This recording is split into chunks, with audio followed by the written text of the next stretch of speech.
করতেছিলাম সেটা হচ্ছে ফ্যারাডের যে গাণিতিক সমস্যা 2 নম্বর সূত্রে। তো আমরা ফ্যারাডের 2 নম্বর সূত্রের ম্যাথমেটিক্যাল প্রবলেম গুলো আজকে আমরা সলভ করব, ঠিক আছে? তো আমি শুরু করতেছি। দেখো, এক নম্বর ম্যাথ হচ্ছে, দেখো এই জায়গায় দুইটা কোষ আছে। হ্যাঁ, এই জায়গায় বলতো দুইটা কোষ আছে, এইদিকে একটা কোষ, এদিকে একটা কোষ। ওকে, এই দুইটা কোষের মধ্যে এইটুকু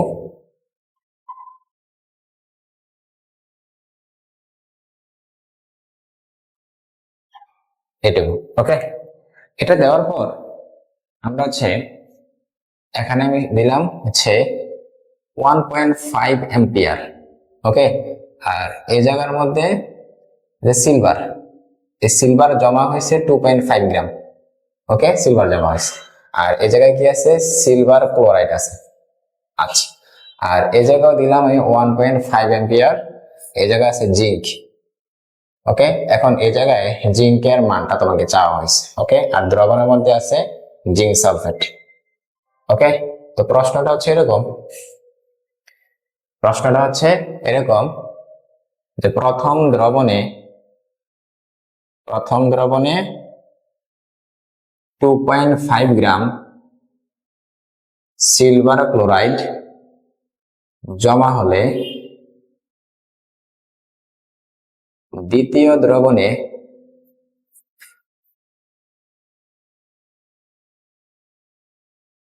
কত গ্রাম জিঙ্ক জমা হবে?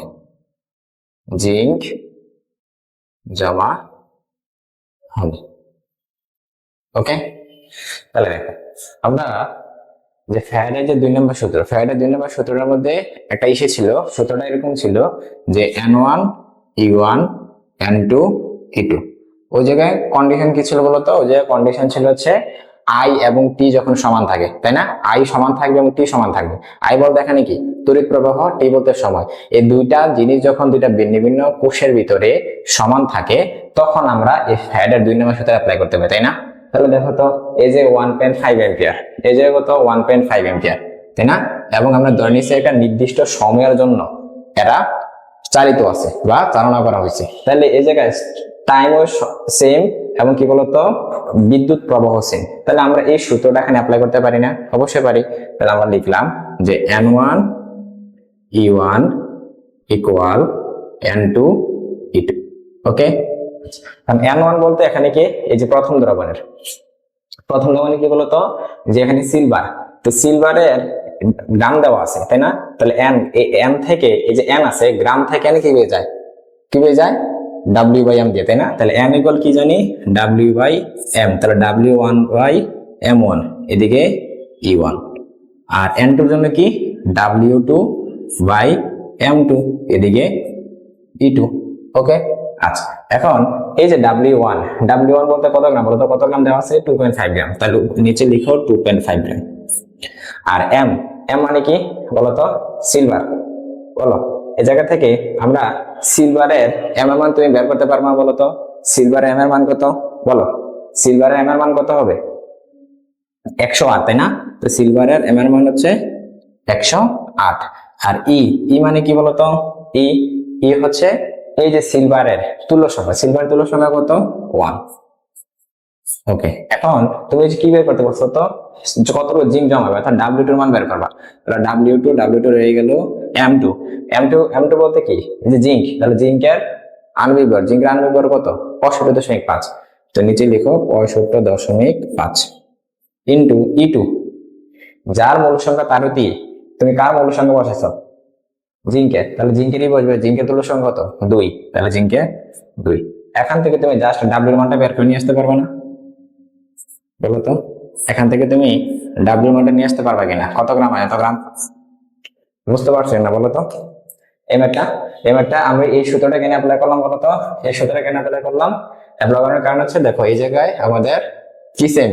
আমাদের হচ্ছে তড়িৎ প্রবাহ সেম এবং একটা নির্দিষ্ট সময়ের জন্য এটা অ্যাপ্লাই করা হয়েছে। তাহলে এই কারণে টিও সেম, আইও সেম। তো টি এবং আই যদি সেম থাকে, তাহলে কয় নম্বর সূত্র অ্যাপ্লাই হয়? 2 নম্বর সূত্র। তাহলে আমাদের 2 নম্বর সূত্র অ্যাপ্লাই করলাম। 2 নম্বর সূত্র অ্যাপ্লাই করার পরে আমরা দেখতে পাচ্ছি এখানে সিলভার জমা হয়েছে, সিলভার জমা হয়েছে এবং সিলভার থেকে জিঙ্ক, সিলভারের মান দিয়ে তোমাকে বলছে জিঙ্কের মান নির্ণয় করতে, তাই না? দেখো সিলভারের মান দিছে, বলছে জিঙ্কের মান নির্ণয় করতে। তাহলে এই জায়গায় সিলভারের মূল সংখ্যা এই যে N1 এর জন্য W1M1, এই জায়গায় জিঙ্কের মূল সংখ্যা W2M2। এখানে W এর মান কত, সিলভার কতটুকু জমা হয়েছে 2.5 গ্রাম, এই যে 2.5 গ্রাম। M1 এর মান কত, সিলভার জমা হয়েছে, সিলভার ক্লোরাইড না, কিন্তু মানুষে ভুল করে সিলভার ক্লোরাইড আণবিক ভর দিয়ে দেয় না, সিলভার ক্লোরাইড আণবিক ভর না, যে জমা হয়েছে তার ভর সিলভার, সিলভার আণবিক ভর কত 108। E1 সিলভারের তুল্য কত 1 1। W2 আমরা এই যে জিঙ্কের W2 বার করব, তাহলে W2M2 জিঙ্ক সালফেটের আণবিক ভর বসাবা নাকি জিঙ্কের, অবশ্যই জিঙ্কের, তাহলে জিঙ্কের কত 65.5। তুল্য সংখ্যা জিঙ্কের তুল্য সংখ্যা কত 2, এই 2 বসালাম, এখান থেকে জাস্ট W2 মানটা নিয়ে আসবা। বুঝতে পারছো আমি টাইপের ম্যাথটা? বলো তো এই টাইপের ম্যাথটা পারবা কিনা তোমরা? অবশ্যই পারা উচিত। এই টাইপের ম্যাথটা কি বলো তো, অবশ্যই পারা উচিত, একেবারে সহজ একটা ম্যাথ। ওকে, আশা করি এই ম্যাথটা তোমরা পারবা। আচ্ছা, আমরা 2 নম্বর ম্যাথে যাচ্ছি।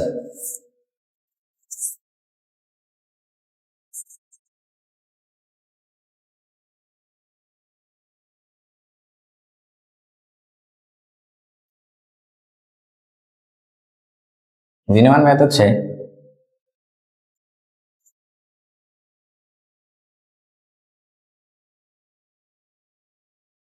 1 গ্রাম জিঙ্কে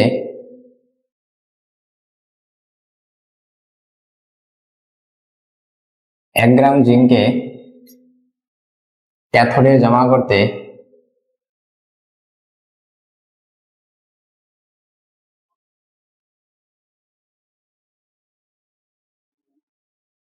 $10 খরচ হলে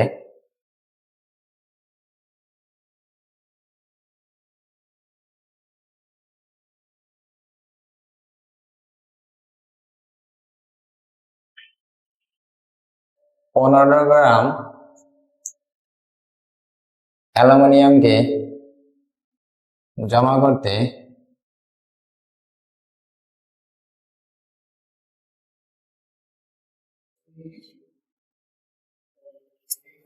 কত গ্রাম, 15 গ্রাম অ্যালুমিনিয়ামকে জমা করতে কত টাকা খরচ হবে, কত টাকা খরচ হবে। ওকে, তাহলে এই ম্যাথটা তোমরা কিভাবে করবে বলো তো? এই ম্যাথটা তোমরা কিভাবে করবা? দেখো 1 গ্রাম জিঙ্কে ক্যাথোডে জমা করছে এবং জমা করে এতটা খরচ হয়েছে এবং 15 গ্রাম অ্যালুমিনিয়ামকে জমা করতে কত টাকা খরচ হবে। আচ্ছা, মাথায় রাখবা আমরা এই যে ফ্যারাডের যে 2 নম্বর সূত্রটা আমরা অ্যাপ্লাই করি, এই 2 নম্বর সূত্রটার মধ্যে সবসময় এসে দেখবা যে একজনের মান দিয়ে আরেকজনের মান বের করতে বলে। কি বলছি? ফ্যারাডের যে 2 নম্বর সূত্রটা, এটা যখনই ব্যবহার করবা তখনই দেখবা যে যে কোনো একটা মৌলের মান দিয়ে আরেকটা মৌলের মান বের করতে বলে। এই ম্যাথের ক্ষেত্রে দেখো তো, জিঙ্কের মান দিয়ে কার মান বের করতে বলছে? অ্যালুমিনিয়ামের মান, তাই না? অর্থাৎ জিঙ্কের মানটা দিছে, এই যে 1 গ্রাম জিঙ্কে ক্যাথোডে জমা করে 10 টাকা খরচ, তাহলে 15 গ্রাম অ্যালুমিনিয়ামকে জমা করে কত টাকা খরচ হবে? তাহলে এই যে জিঙ্কের টাকাটা দিয়ে বলছে অ্যালুমিনিয়াম টাকা বের করার জন্য। বুঝতে পারছো? তাহলে আমরা এখানে সূত্রটা অ্যাপ্লাই করতে পারবো।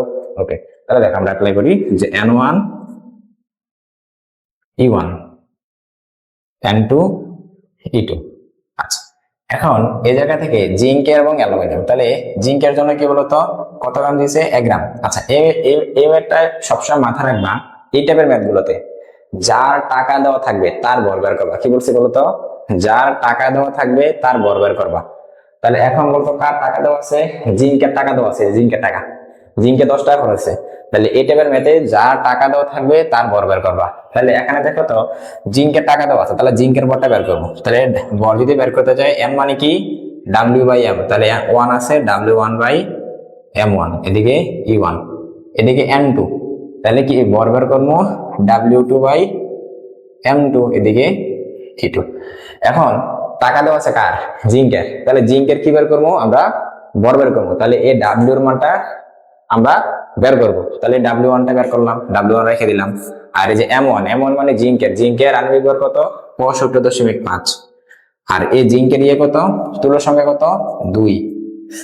আর এই W2 কি বলতো? অ্যালুমিনিয়াম, অ্যালুমিনিয়ামের W এর মান কত? এই যে 15 গ্রাম, তাই অ্যালুমিনিয়াম হচ্ছে 15 গ্রাম। M2 মান কত? 27। E2 মান কত? E2 হচ্ছে অ্যালুমিনিয়ামের তুল্য সংখ্যা কত? 3, এই 3।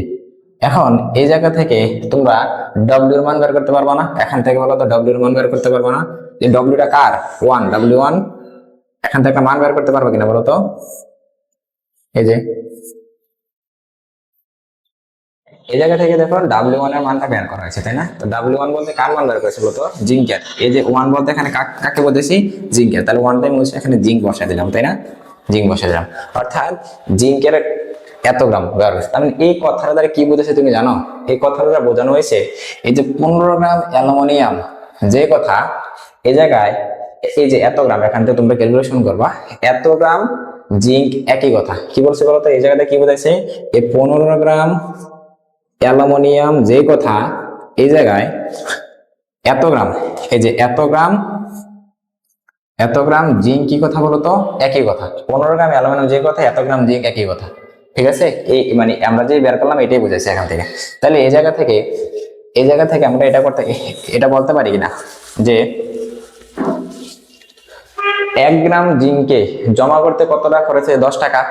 তাইলে এখান থেকে কত গ্রাম জিঙ্কে জমা করতে, এই যে এত গ্রাম জিঙ্কে জমা করতে তারা খরচ হচ্ছে। এখন বলা যে ভাইয়া আমাকে তো বলা হয়েছে 15 গ্রাম অ্যালুমিনিয়ামকে জমা করতে কত টাকা খরচ হয়েছে, আপনি বলতেছেন যে এই যে এত গ্রাম জিঙ্কে খরচ হয়েছে এত টাকা, হলো কিছু? দেখো আমরা কিভাবে করতেছি। যে এখানে বলা আছে 1 গ্রাম জিঙ্কে জমা করতে 10 টাকা খরচ হয়েছে, তাহলে 1 গ্রাম জিঙ্কে জমাতে কত টাকা খরচ হয়? 10 টাকা। সুতরাং কত গ্রাম জিঙ্কে, এই যে এখান থেকে তোমরা বের করবা, হ্যাঁ?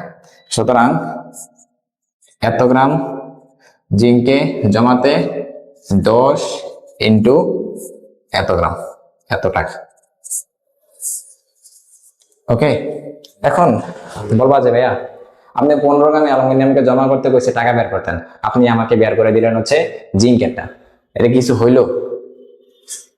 হ্যাঁ, দেখো এই জায়গায় আমরা কিন্তু এই 15 গ্রাম, একটু আগে তোমাকে বলছিলাম যে এই জায়গায় 15 গ্রাম অ্যালুমিনিয়াম যে কথা, এই যে এত গ্রাম জিঙ্ক একই কথা। এই যে এখান থেকে আমরা লিখছিলাম না অ্যালুমিনিয়াম ইকুয়াল N/2, তাই না? তাহলে এই জায়গায় 15 গ্রাম অ্যালুমিনিয়াম বের করা যে কথা, এই যে এত গ্রাম জিঙ্ক একই কথা, এত গ্রাম জিঙ্ক একই কথা। এই কারণে আমরা যেহেতু জিঙ্কের টাকা দেওয়া আছে, এই 15 গ্রাম অ্যালুমিনিয়ামকে আমরা জিঙ্কে কনভার্ট করে নিয়েছি, জিঙ্কে কনভার্ট করে এই এত গ্রাম জিঙ্কের মান বের করছি। এত গ্রাম জিঙ্কের মান বের করা মানে হচ্ছে 15 গ্রাম অ্যালুমিনিয়ামের টাকা বের করা। বুঝতে পারছেন এটা? তো এই টাইপের ম্যাথ গুলো সবসময় ভেবে করবা। এখানে কথাটা কি ছিল, যে এই যে মধ্যে একটা কথা ছিল যে যার টাকা দেওয়া থাকবে তার ভর বের করবা, যার টাকা দেওয়া থাকবে তার ভর বের করা, তার ভর বের করো। ওকে, বুঝতে পারছো কিনা বলো তো? এই ম্যাথগুলো তোমরা পারবে কিনা? যার ভর দেওয়া থাকবে সবসময় তার ভরটা তোমরা বের করবা। বুঝতে পারছো? এই টাইপের ম্যাথগুলো কিন্তু পরীক্ষায় অনেক অনেক বেশি আসে। এই টাইপের ম্যাথগুলো পরীক্ষায় কি আসে বলো তো? অনেক বেশি আসে। ওকে, তো আশা করি এই ম্যাথগুলো তোমরা পারবা। এটা বিশেষ করে ইঞ্জিনিয়ারিং অ্যাডমিশনের বিষয়, বুঝছো? এটা ইঞ্জিনিয়ারিং এর জন্য অনেক বেশি ইম্পর্টেন্ট। আচ্ছা, আমরা পরের ম্যাথে যাচ্ছি।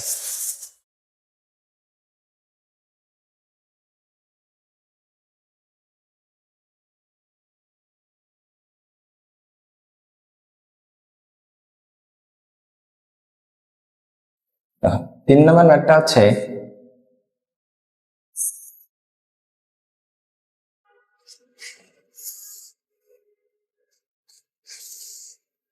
এই তিনটা দ্রবণ, তিনটা দ্রবণে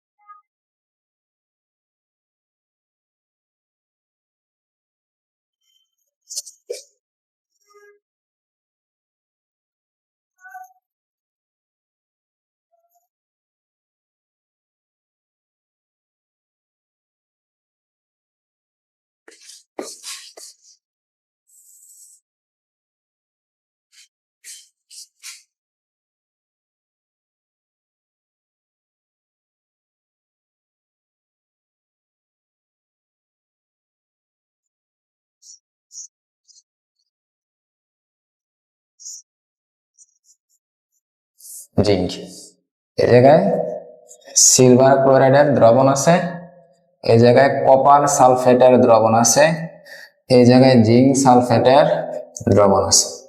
ওকে, এবং এই জায়গায় আমি ধরে নিলাম 2 অ্যাম্পিয়ার চার্জ বা 2 অ্যাম্পিয়ার হচ্ছে তড়িৎ প্রবাহ দেওয়া আছে। এখন কোশ্চেনে বলা হয়েছে এটা প্রথম দ্রবণ, দ্বিতীয় দ্রবণ, তৃতীয় দ্রবণ। ওকে, বলা হলো প্রথম দ্রবণে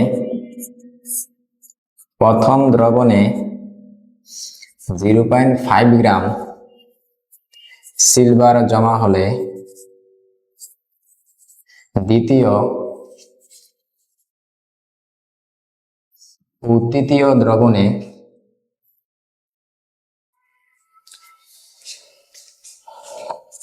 যথাক্রমে কত গ্রাম কপার ও জিঙ্ক জমা হবে।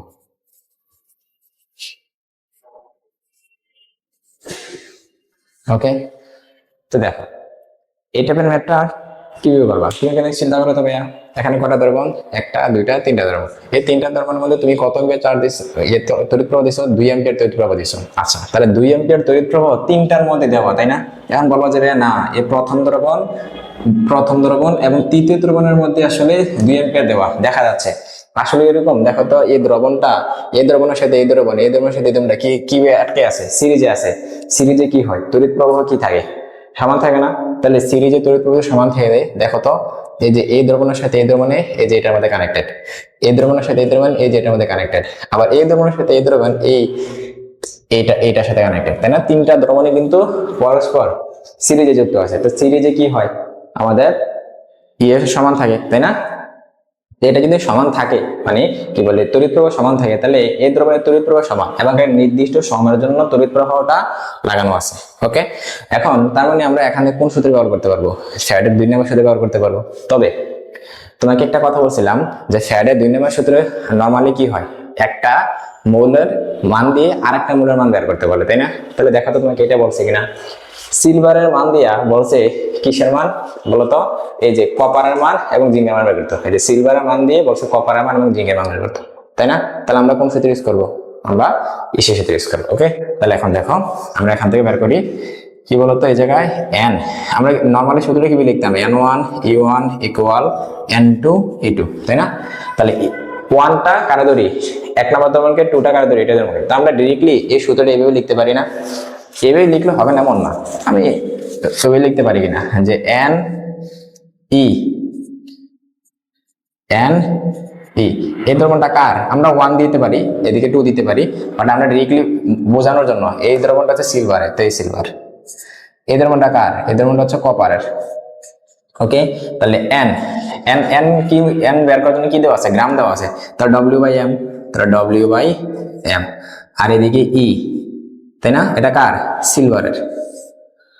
আর এদিকে n মানে কি বলতো, আমরা কি বের করবো, কত গ্রাম, তারা w বের করবো, তারা w/m, এবং এদিকে কি এটা কার, কপারের। এখন বলো w এর মান কত দেওয়া আছে, এই যে সিলভারের w এর মান কত, 0.5 গ্রাম, 0.5। w এর মান কত, m এর মান সিলভারের 108, এর মান কত, মানে তুল্যসংখ্যার মান কত, 1 গেল। w এর মান, আমরা w এর মান বের করবো, তো w এর মান থাকলো, m কপারের কত, m এর মান 63.5, তুল্যসংখ্যা কত, 2। ওকে, আচ্ছা বসালাম। এখন কি করবো, এই জায়গা থেকে জাস্ট w এর মানটা রাখেন, সুতরাং w ইকুয়াল, বুঝতে পারছেন না বলতো? এরকম একটা যে একজনের মান দিয়ে সিলভার মান দিয়ে কপার মান বের করতে বলছে, আমরা 2 নম্বর সূত্র খাটাইছি। ওকে, এরপরটা কি বলতো, 3 নম্বরটা যে জিঙ্ক বের করতে বলছে, তাহলে আগের মতো n e। এখন তুমি ইচ্ছা করলে এই যে কপার এই মানটা দিয়া তুমি জিঙ্কেরটা বের করতে পারো, বা সিলভার মানটা দিয়ে জিঙ্কের মান বের করতে পারো ইচ্ছা মতো। তো আমি যেহেতু এই মানটা বের করি নাই, আমি সিলভার মান তুমি বের করতেছি। তাহলে n1 ne এটা সিলভারের, এদিকে n e এটা কার, এটা হচ্ছে জিঙ্কের। ওকে, তাহলে n মানে w/m, এদিকে e কার, সিলভারের,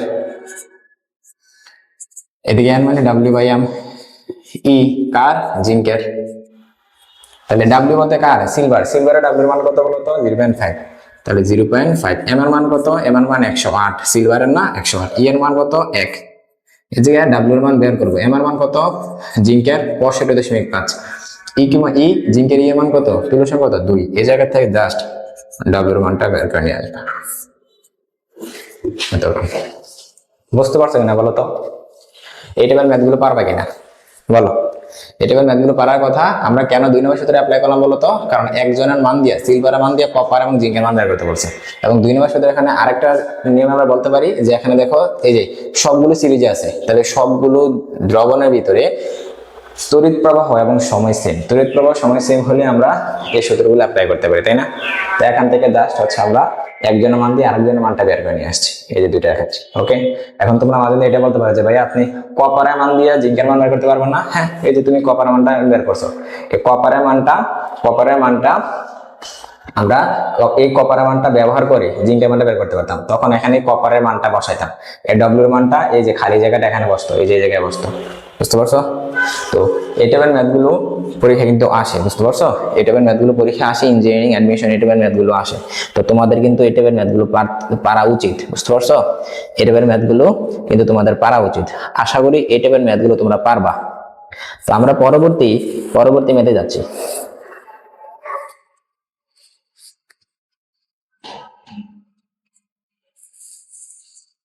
আচ্ছা, পরবর্তী ম্যাথে যাচ্ছি।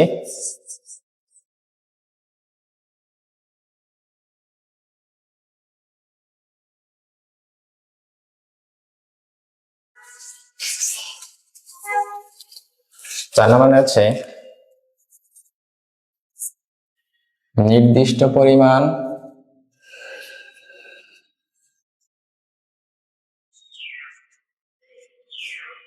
কারেন্ট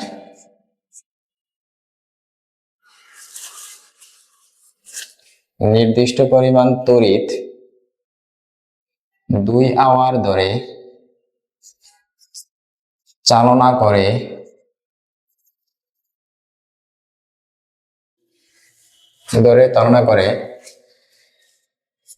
2.5 গ্রাম হাইড্রোজেন বিমুক্ত করা হলো।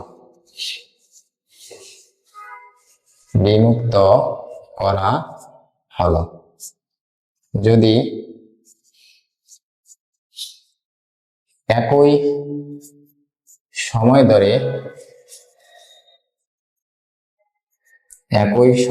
ও একই তড়িৎ চালনা করা হয়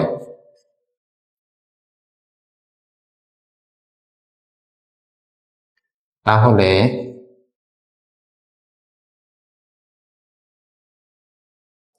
কত গ্রাম অক্সিজেন বিমুক্ত হবে? ওকে, তো প্রশ্নটা তোমরা একবার পড়ো। নির্দিষ্ট পরিমাণ তড়িৎ 2 আওয়ার ধরে চালনা করে 2.5 গ্রাম হাইড্রোজেন মুক্ত করা হলো। যদি একই সময় ও একই তড়িৎ চালনা করা হয় তাহলে কত গ্রাম অক্সিজেন মুক্ত হবে? একটা জিনিস খেয়াল করো, তোমাকে বলে দিছে একই পরিমাণ সময় এবং একই পরিমাণ তড়িৎ চালনা করা আছে, তাহলে তুমি বোঝা যায় এখান থেকে সাইডে 2 নম্বর সূত্র অ্যাপ্লাই হবে। এছাড়াও তুমি দেখো হাইড্রোজেনের মান দিয়া বলছো অক্সিজেনের মান বের করতে, তাই না? হাইড্রোজেনের মান দিয়ে অক্সিজেনের মান বের করতে, তাহলে আমরা ডিরেক্টলি আমরা কোন সূত্র অ্যাপ্লাই করতে পারি? 2 নম্বর সূত্র অ্যাপ্লাই করতে পারি। 2 নম্বর সূত্র Ne, এটা কার জন্য? ও হাইড্রোজেনের জন্য, তাই না? Ne of hydrogen, Ne of কার? বলতো অক্সিজেনের। ওকে, অক্সিজেন। এখন n বের করার জন্য, হাইড্রোজেন বের করার জন্য ভর দেওয়া আছে, তাহলে W/m। এদিকে E কার? হাইড্রোজেনের। আর এই পাশে কি বের করতেছে? গ্রাম, তাহলে W। এখান থেকে W বাই কি বলতো? M। এদিকে E কার? অক্সিজেন। ওকে, তাহলে এখন কি করা যায় বলো? হাইড্রোজেন W এর মান কত? 2.5, তাহলে উপর হচ্ছে 2.5।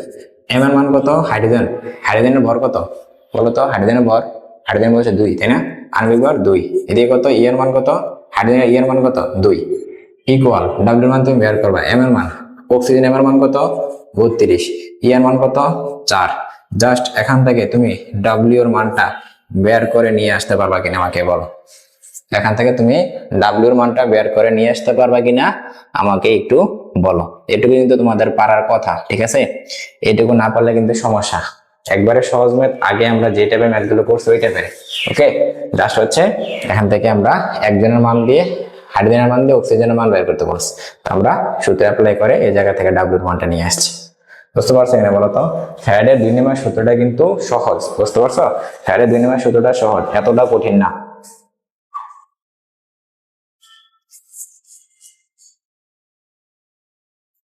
আচ্ছা, তো এই টাইপের ম্যাথগুলো আশা করি তোমরা পারবা, বুঝতে পারছো?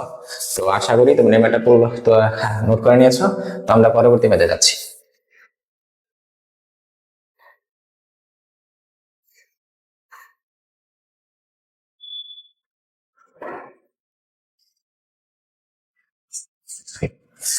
ওকে, 5 নম্বর হচ্ছে প্লাটিনাম তড়িৎদ্বারের সাহায্যে প্লাটিনাম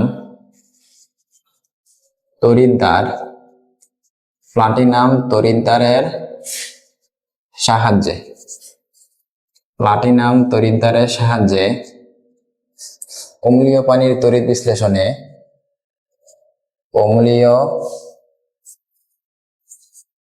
36 গ্রাম পানি এর তড়িৎ বিশ্লেষণে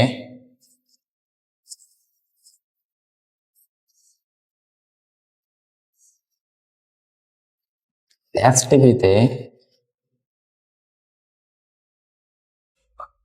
মোট কত আয়তনের গ্যাস উৎপন্ন হবে?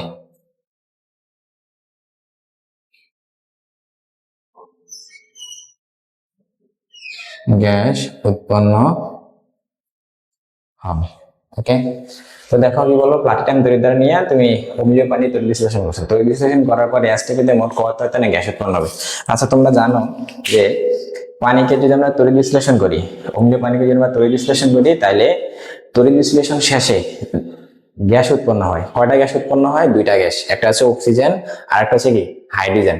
তাহলে এই দেখো মোট কথাটা আছে, তার মধ্যে বোঝা যায় এখানে 2টা গ্যাস উৎপন্ন হবে, একটা হচ্ছে হাইড্রোজেন আর একটা হচ্ছে অক্সিজেন। তাহলে তুমি অক্সিজেন এসটিপিতে তুমি অক্সিজেনেরও আয়তন নির্ণয় করবা, এসটিপিতে তুমি হাইড্রোজেন আয়তন নির্ণয় করবা, তারপর 2টা যোগ করতে হবে, যোগ করলে আনসার চলে আসবে। বুঝতে পারছো? তো দেখো এই জায়গা থেকে আমরা 2টা বের করবো। তাহলে মান দিছে কার? পানির মান দিছে। পানির মান দিয়ে কার আয়তন নির্ণয় করতে বলছে? হাইড্রোজেন এবং অক্সিজেনের। ইনডিরেক্টলি বলছে, তাই না? গ্যাসের কথা বলছে, তো আমরা তো জানি পানি তড়িৎ বিশ্লেষণ করলে অক্সিজেন উৎপন্ন হয়, হাইড্রোজেন উৎপন্ন হয়। তাহলে আমরা দেখবো যে এন অফ ই এটা কার? পানির। এবং বের করবো কার বলতো? প্রথমটা হাইড্রোজেন বের করি, তাহলে এই জায়গায় হাইড্রোজেন। ওকে, তাহলে এন, এই যে এ পানির এন, এন বের করার জন্য কি দিছে? ভর দিছে, তাহলে ডাব্লিউ বাই এম। আর এদিকে ই H2O।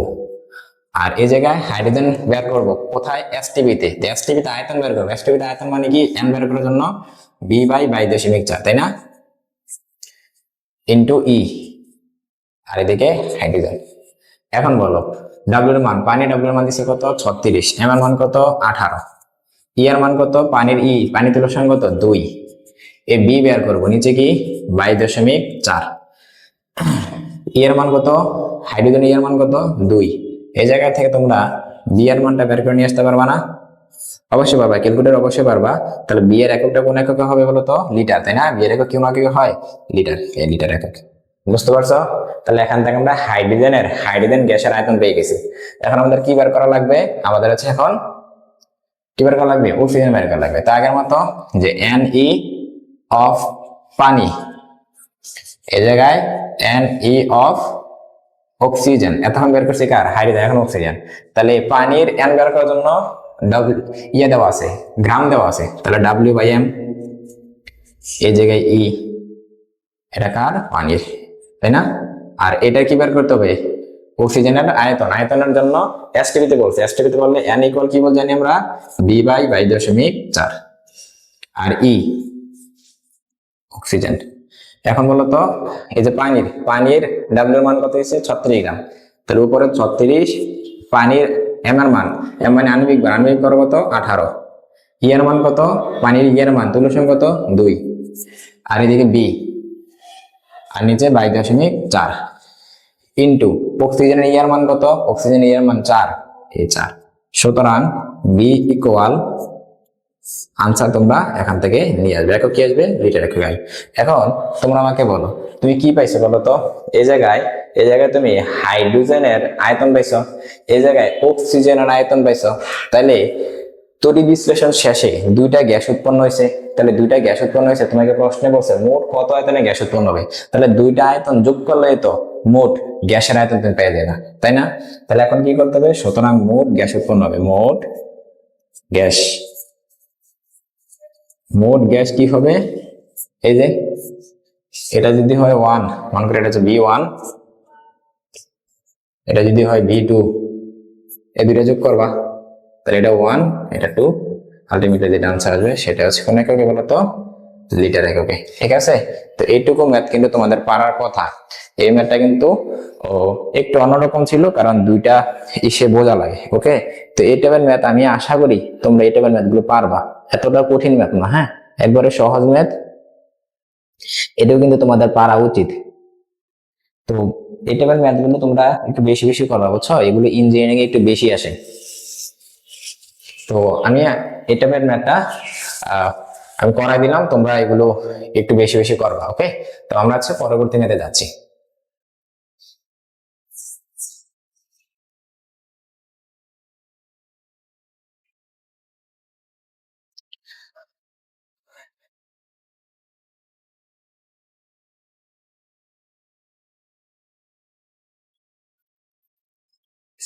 6 নম্বর, সালফিউরিক অ্যাসিড ও ম্যাগনেসিয়াম সালফেটের ভেতর দিয়ে সালফেটের ভেতর দিয়ে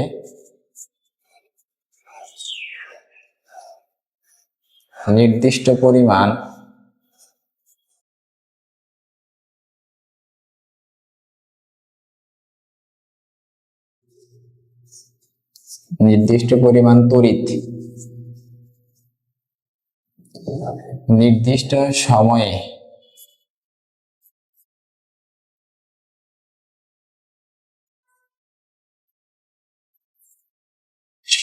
ধরে চালনা করা হলে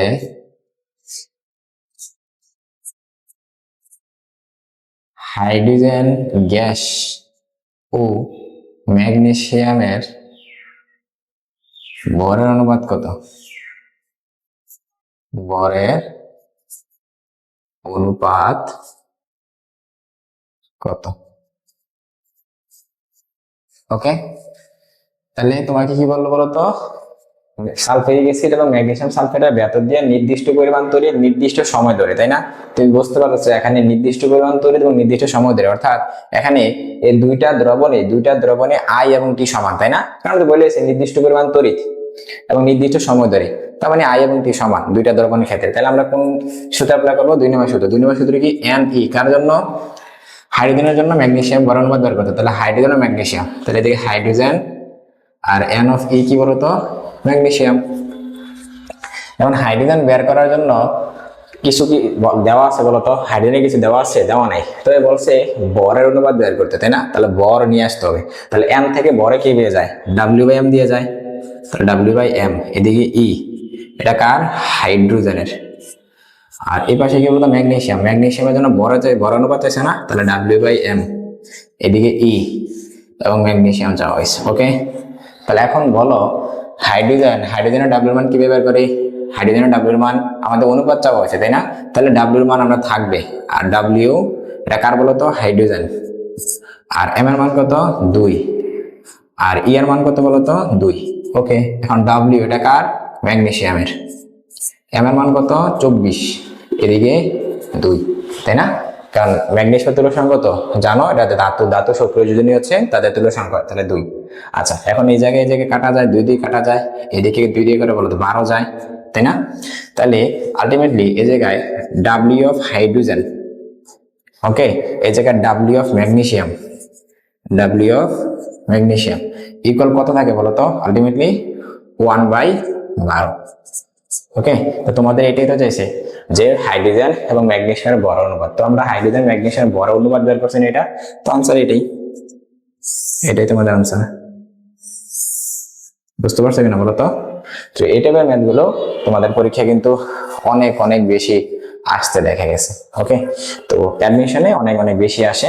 তো আশা করি যে তোমাদের ফ্যাডের যে 2 নম্বর সূত্র, এই 2 নম্বর সূত্রগুলো যে অ্যাপ্লিকেশনগুলো খুব তোমরা সহজে বুঝতে পারছো। আমি যথেষ্ট চেষ্টা করছি এই টাইপের ম্যাথগুলো তোমাদের ধরিয়ে দেওয়ার জন্য এবং কিভাবে সহজে বের করা যায় এগুলো আমি চেষ্টা করছি যথেষ্ট। তো তোমরা এই টাইপের ম্যাথগুলো একটু ভালোভাবে করবা, কোশ্চেন ব্যাংক সলভ করবা, বইয়ের ম্যাথগুলো করবা, তাহলে তোমরা আরো বেশি এই দক্ষতা অর্জন করতে পারবা এই টপিকে। বুঝতে পারছো? তো আমরা সায়েন্স ফেয়ার একাডেমি থেকে যথেষ্ট চেষ্টা করতেছি যে মানে খুব সহজে যাতে আমরা এই টপিকগুলো বোঝাতে পারি স্টুডেন্টদের কাছ থেকে। তো তোমরা আশা করি এই আমাদের এই অগ্রগতির সাথে যাতে তোমরা একটু ইসে করো, নিজেরা একটু ডেভেলপ করতে পারো এবং আমাদেরকে যাতে উৎসাহ দিতে পারো। তো এই কারণে হচ্ছে তোমরা যথেষ্ট চেষ্টা করবো আমাদের সাথে থাকার জন্য এবং আমাদের যে সায়েন্স কেয়ার একাডেমি এটার বিভিন্ন শেয়ার করে যে আমাদের যে উৎসাহ প্রদান করার জন্য। তো আশা করি তোমরা এই টাইপের ম্যাথগুলো এবং এই টপিকগুলো খুব ভালোভাবে বুঝতে পারছো। তো কোনো সমস্যা থাকলে তোমরা সায়েন্স কেয়ার একাডেমির যে ফেসবুক পেজ এবং ইউটিউব চ্যানেলের যে তোমরা কোশ্চেন করতে পারো, ভাইয়া যথেষ্ট চেষ্টা করবো সেখানে রিপ্লাই দেওয়ার জন্য। ওকে, তো আজকের জন্য এটুকুই। পরবর্তী ভিডিওতে আবার অন্য কোনো টপিক নিয়ে দেখা হবে। তো ততদিন পর্যন্ত ভালো থাকো, সবার জন্য শুভকামনা, ভাইয়ের জন্য দোয়া করো। সবাইকে আসসালামু আলাইকুম।